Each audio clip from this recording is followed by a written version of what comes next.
3월 18일 네트워크 매거진 시작합니다. 전남 진도 앞바다에서 신비의 바닷길 축제가 열렸습니다. 육지와 섬을 연결하는 길이 생기며 열리는 행사인데 올해로 벌써 44번째 축제가 진행됐습니다. 첫 소식 김태준 기자의 보도입니다. 바닷물이 서서히 빠지고 물 아래 숨겨진 모래 언덕이 모습을 드러냅니다. 모세의 기적처럼 갈라진 바다를 사람들이 하나둘 건너기 시작하더니 긴 행렬이 이어집니다. 1시간 전만 해도 배가 다니던 바다에 길이 생기자 관광객들은 신기함을 감추지 못합니다. 너무 좋아요. 신기해요. 아까 바다가 어디든지 있었어요. 근데 지금 그 바닷길 있어요. 지난 11일부터 3일 동안 열린 44번째 진도 신비의 바닷길 축제장입니다. 신비의 바닷길은 진도 고급면 회동리와 모도를 연결하는 최대폭 40m의 모래 언덕입니다. 하루 두 번 2.8km에 달하는 바닷길이 열리는데 관광객들이 직접 들어와서 걸어볼 수 있습니다. 대한민국에서 바다에 많은 신비 바닷길이 있지만은 정말 제일 넓고 긴 그런 아주 현대판 모세 기적 현장이라고 말을 할 수가 있습니다. 올해는 새벽과 저녁에 바다가 가장 많이 열려 관광객들이 든 횃불이 밤바다를 밝혔습니다. 너무 감동. 와서 보니까 진짜 감동. 이어서 막 이렇게 놀다가 추억 쌓고 갈 겁니다. 올해 신비의 바닷길 축제엔 관광객 5만여 명이 다녀갔습니다. TV조선 김태준입니다. 남해안의 해양 레저 관광 랜드마크로 기대를 모으는 율포 해양복합센터가 착공에 들어갔습니다. 국내 최대 규모의 실내 서핑장과 최대 깊이 스킨스쿠버 풀이 들어설 예정입니다. 박건우 기자입니다. 녹차밭 너머에 자리 잡은 보성 솔밭 해변입니다. 이곳에는 남해안 해양 레저 관광 랜드마크로 기대되는 율포 해양 복합센터가 지어집니다. 전라남도지사와 보성군수 등 관계자들은 착공식에서 안전공사를 기원했습니다. 둘, 하나, 착공! 뿌려주십시오! 센터에는 국내 최대 규모의 실내 서핑장과 생존 수영장 등 해양 레저 스포츠를 즐길 수 있는 공간이 마련됩니다. 센터에 들어서는 스킨 스쿠버 풀은 41.5m로 국내 최대 깊이입니다. 주민들은 463억 원이 투입되는 대규모 사업인 만큼 관광객 맞이를 위해 주변 숙박시설을 확충해야 한다는 의견도 제시했습니다. 모텔촌이 생긴다든가 아니면 한 3성급 레지던스 호텔급이나 이런 게 들어와 주면은 저희한테는 참 고마운 일이죠. 보성군은 해양 복합센터 건립을 계기로 해양 관광벨트 구축에 나설 계획입니다. 등량만과 여자만을 잇는 해양 관광벨트를 구축하고 남해안 최대 해양 레저 도시로 도약할 계획입니다. 축구장 1.3배 가량의 지상 4층 규모로 지어지는 율포 해양 복합센터는 2026년 준공될 예정입니다. TV조선 박건우입니다. 지난해 집중호우로 큰 인명피해를 입은 경상북도가 재난 대응 시스템을 전면 개편하기로 했습니다. 재난을 보다 정확히 예측하는 것과 함께 필요할 경우 주민 대피를 보다 빠르게 해야 할 계획입니다. 이심철 기자의 보도입니다. 2022년 경북 울진 산불, 같은 해 동해안을 강타한 태풍 흰남노, 지난해 경북 북부 지역 집중호우까지 경상북도는 지난 10년 동안 자연재해에 따른 인명피해가 가장 많았습니다. 그래서 추진 중인 재난 대응 시스템도 주민 생명 보호가 최우선입니다. 면 단위에 가능한 기상 계측을 마을 단위까지 세분화하고 전담 공무원과 마을 순찰대를 지정해 순찰과 대피를 강화하기로 했습니다.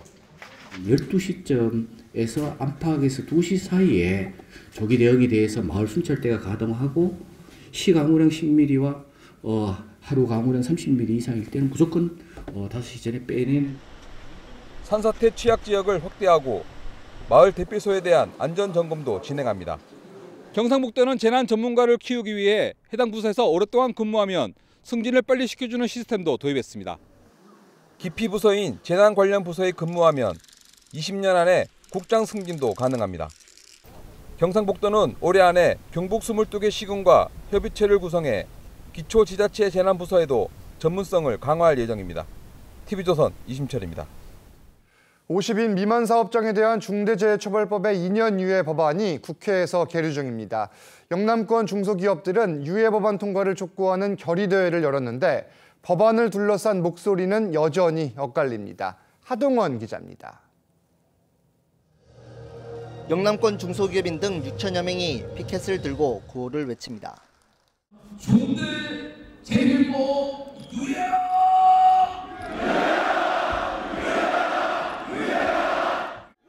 지난달 50인 미만 사업장에 대한 중대재해처벌법의 2년 유예 법안이 국회 본회의에 상정되지 않았습니다. 그러자 중소기업인들이 한데 모여 유예를 촉구하는 결의대회를 연 겁니다.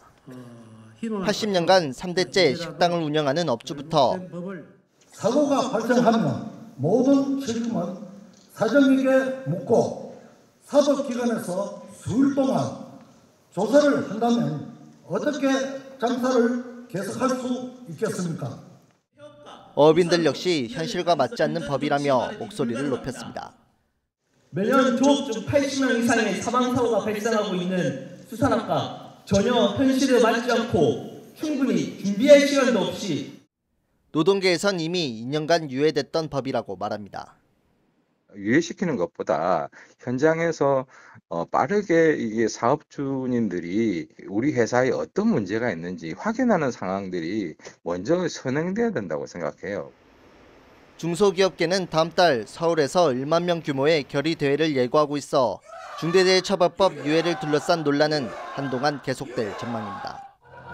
TV조선 하동훈입니다. 강원 춘천시가 경남 거제와 충남 당진에 이어 정부 공모 기업 혁신파크에 선정됐습니다. 사업 규모는 9,300억 원으로 생산 유발 효과가 5조 원이 넘을 걸로 예상됩니다. 이승훈 기자입니다. 춘천 남산면 광판입니다. 축구장 500개 면적 368만 제곱미터 부지에 정부의 기업 혁신파크가 들어섭니다. 경남 거제와 충남 당진에 이어 세 번째입니다. 2033년까지 민간 주도 방식으로 사업비 9,300억 원이 투자되는데 국내 대표 ICT 기업인 더존 비조은이 선도 기업으로 참여해 민간 주도 복합 개발 방식으로 추진됩니다. 이미 사업 전 단계부터 IT, 정밀 의료, 생명공학 등 관련 첨단 산업 분야에서만 300개 이상 기업이 참여 의사를 밝혔습니다. 춘천시는 기업 혁신파크 선정으로 6,000세대 인구 유입과 5조 원 이상의 생산 유발 효과를 기대하고 있습니다. 혁신파크에는 기업 단지뿐 아니라 교육과 주거단지도 함께 조성하는데 개정된 기업도시개발특별법에 따라 기업 혁신파크 안에 국제학교와 같은 외국 교육기관도 설립할 수 있기 때문입니다. 춘천시는 성공적인 기업 혁신파크 추진을 위해 연내 관련 전담부서를 신설하는 등 행정 지원에 나섭니다. 바이오, R&D, 디지털 등 많은 기능들이 여기에 집적이 되고 전반적으로는 쾌적하고 편한 최고의 도시가 조성이 됩니다. 정부도 이달 말부터 춘천 기업 혁신파크 기업 입주 수요 분석과 개발 면적 설정에 나설 계획입니다. TV조선 이승훈입니다. 강호동 농협중앙회장이 취임식을 갖고 변화와 혁신을 통한 새로운 농협이란 비전을 선포했습니다. 강 신임 회장은 농축협사업 활성화에 역량을 집중하고 상호금융특별회계를 독립법인화해 수익사업을 확대하겠다고 밝혔습니다. 변화와 혁신을 통해 허리띠를 10번 졸라맨다는 그런 마음으로 새로운 대한민국 농협을 만들어 갑시다. 계속해서 네트워크 매거진 초대석 시간입니다. 강원도 화천군은 온종일 돌봄센터를 직접 운영하며 저출생 문제를 극복하기 위해 총력전을 펼치고 있습니다. 아이들의 보육과 교육, 주거 문제 등 어떤 정책을 펼치고 있는지 이승훈 기자가 최문순 화천군수를 만나 자세한 이야기를 들어봤습니다. 군수님, 안녕하십니까? 네, 안녕하세요. 화천군은 10년 전부터 아이 기르기 가장 좋은 화천군 만들기 정책을 추진하고 있는데요. 어떤 정책인지 좀 설명해 주시겠어요? 2014년 민선 6기 군수로 제가 당선되면서 가장 먼저 작성한 것이 아이 기르기 좋은 화천 만들기 중장 계획을 수립을 했습니다. 해서 그 부분에서 여러 가지 일이 많이 있는데 대표적으로 말씀드린다면 우리 관내 화천서 거주하는 아이들에 대해서는 사립대학교, 국립대학교 구분하지 않고 대학 등록금, 납입 등록금 다 대줍니다. 또 화천에는 대학이 없기 때문에 서울이나 인천 등 대도시에 있는 대학 다니려면 먹고 자야 하는 방값도 필요해요. 그래서 이 부분도 월 50만 원 한도로 다 지원해 줍니다. 또 공부 잘하는 학생이 해외 유학 희망할 시에는 세계 100대 대학 입학하는 학생에 대해서는 유학비도 다 지원해 줍니다. 그럼으로써 우리 아이들이 부모의 경제력에 관계없이 내가 공부만 열심히 하면 하고 싶은 공부 마음대로 할 수 있다. 마음껏 할 수 있다. 그런 자신감을 시켜줌으로써 우리 화천의 미래 20년, 30년 후에 화천의 발전의 견인을 그네들로 하여금 이루어질 수 있게 하겠고, 또한 우리 화천의 교육의 슬로건이 마음은 화천에, 꿈은 세계로라는 슬로건으로 아이들을 교육을 합니다. 그런 장을 만들어 놓은 것이 한 10년 전입니다. 근데 현재는 상당한 효과를 거행하고 있습니다. 제가 평소 안타까웠던 것이 우리 학생들이 마음껏 공부할 수 있는 독서실이 마땅한 게 없었어요. 그래서 참 미안하고 안타까웠었는데, 그러한 독서실이든지 우리 학생들이 마음껏 공부할 수 있는 학습센터 같은 것이 없었는데 우리 복합커뮤니티센터 다 해서 구성해서 운영할 수 있고요. 특히 중요한 것은 맞벌이 가정의 엄마들이 일을 함에 있어서 아이들이 초등학교 1학년, 2학년 정도 되면 학기가 끝날 시에 학원을 갖다 데려다 줘야 되는데 직장에서 일을 해야 되고 상사 눈치 보니까 안절부절하는 모습을 보고 많이 안타까웠습니다. 해서 이 복합 커뮤니티 센터를 짐으로써 거기서 이런 문제를 복합적으로 다 해결할 수 있게끔 그렇게 해서 맞벌이 부부 가정에 대해서 돌봄도 학교가 끝나는 한 오후 1시 반서부터 저녁 8시까지 엄마가 퇴근할 때까지 아이들을 케어해주고 보호해주고 교육할 수 있는 그런 시스템을 만들었는데, 이것은 단순하게 케어만 하는 것이 아니라 기왕에 아이들을 돌봐주려면 원어민 교사하고 해서 외국어 특화 교육을 하자. 그래서 우리 복합 커뮤니티 센터에서 하는 돌봄 시스템에서는 한국인 담임, 외국인 담임, 투 담임제를 해서 외국어 특화 교육까지 함께 함으로써 실질적 아이들 미래를 위해서 준비하는 그런 돌봄 시스템을 현재 운영하고 있습니다. 그러니까 정부가 발표한 이제 교육특구 시범 선도 사업으로 선정됐는데 지금 어떤 의미고 어떤 역할을 맡게 되는지 좀 설명 좀 해주시겠어요? 지난 2월 28일 날 교육부로부터 화천군이 교육특구로 지정받았습니다. 교육특구로 지정받음으로 따라서 한 30억 내지 100억의 국비를 지원받을 수 있기 때문에 따라서 우리 화천군 교육정책 수행하는데 폭 다행이라고 생각합니다.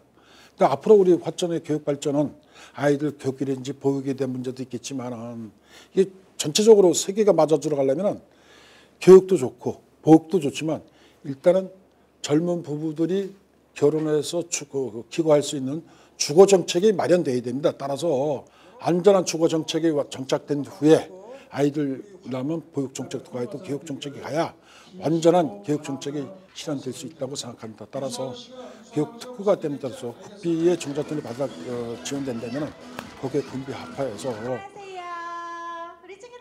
새로이 결혼하는 신혼부부 또 청년 가족에 대한 임대주택을 건설해서 우리 임대주택에 신혼부부가 임대주택에 기거하게 되면은 몇 년간은 임대료 제로, 거기서 아이 하나 나면 또 몇 년간 연장해주고 또 남은 몇 년간 연장해서 도합 20년간 임대료 없이 아이들 교육을 잘 지킬 수 있는 그런 종합적인 시스템을 갖출 계획입니다. 따라서 이 부분은 앞으로 남은 교육과 또 협의해서 보육, 교육, 주거 문제까지 완전히 해결되는 그런 교육 정책을 추진할 계획입니다. 우리 화천이 살기 좋은 동네라는 건 모두 전 국민이 인식을 합니다. 근데 다만 화천에 들어와 살고 인식하고 결혼하고 집을 마련하려면 그 주택이 집이 너무 없다. 이런 것이 대개 중론입니다. 해서 2022년부터 주택 정책에 올인을 해서 현재 한 770억 원의 예산을 확보해서 280세대의 아파트를 건립할 계획입니다. 임대주택이죠.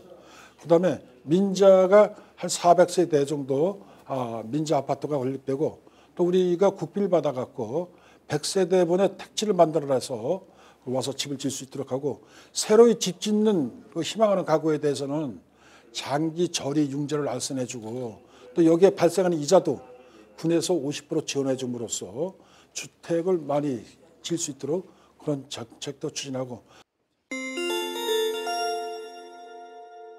근데 국방 2.0 계획에 의해서 우리 화천군의 산해면 지역에 주둔하고 있던 모 부대가 모 1개 사단이 완전 철수했습니다.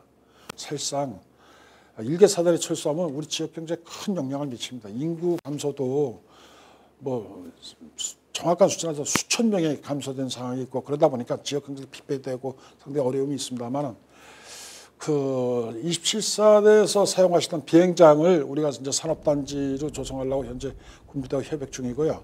그 비행장을 예지로 옮기고 그 현재 있는 비행장에다가 시내 카운트에 있습니다만은 산업단지를 조성해서 기업을 유치하고 거기에 많은 또 종사자가 있음으로써 지역경제 활성화시키고 일자리를 창출할 수 있는 그런 생각을 가지고 현재 3년차 추진하고 있습니다. 선생님 오늘 말씀 감사합니다. 네, 고맙습니다. 오늘 네트워크 매거진은 여기서 마칩니다. 저희는 다음 주 월요일에 다시 찾아뵙겠습니다. 감사합니다.